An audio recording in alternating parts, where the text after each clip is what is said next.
Ça va ma douce? T'as fait un dodo?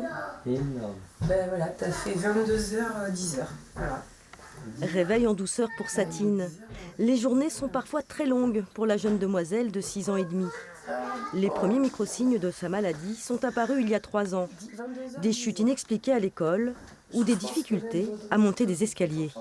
Il faut qu'on soit un peu plus attentif, il faut qu'on l'aide un peu plus à faire certaines choses.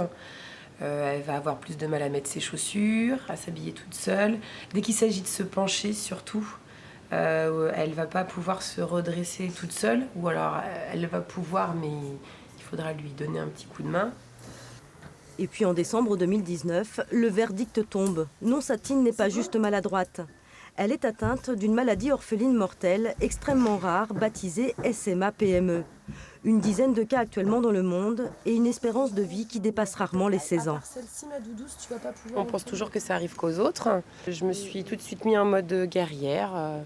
Je ne me suis pas posé de questions et je vois que les aspects positifs. J'arrive pas à me dire qu'on n'y arrivera pas. J'arrive pas à me dire que... Enfin voilà, c'est pas concevable. C'est pas comme ça que je vois mon avenir. Je veux faire en sorte que tout se passe comme moi j'ai décidé que ça allait se passer. Satine est une très bonne élève qui va passer en CE2. Elle va à l'école, comme tout le monde, ou presque. Des fois, quand on doit faire la course, et avec mes copines, du coup, je peux pas courir très vite.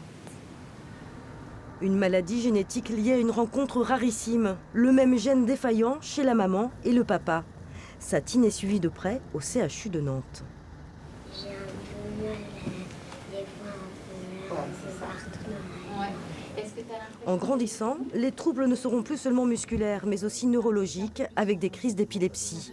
Aujourd'hui, on n'a pas de traitement en dehors de la kinésithérapie, de lui apporter plus de confort au quotidien et d'adapter les choses pour que ce soit plus facile pour elle. Ensuite, c'est pour essayer de corriger l'anomalie génétique. Et bien là, c'est en développement, c'est vraiment encore au stade de recherche.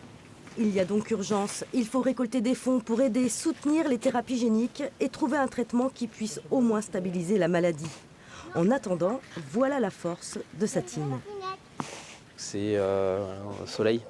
C'est ce qu'on cherche à être tous les jours, à avoir toujours le sourire, toujours être en forme, toujours être au taquet, pour tout mettre en place pour que ça se passe le mieux en fait pour elle, pour qu'elle ressente le moins possible sa maladie.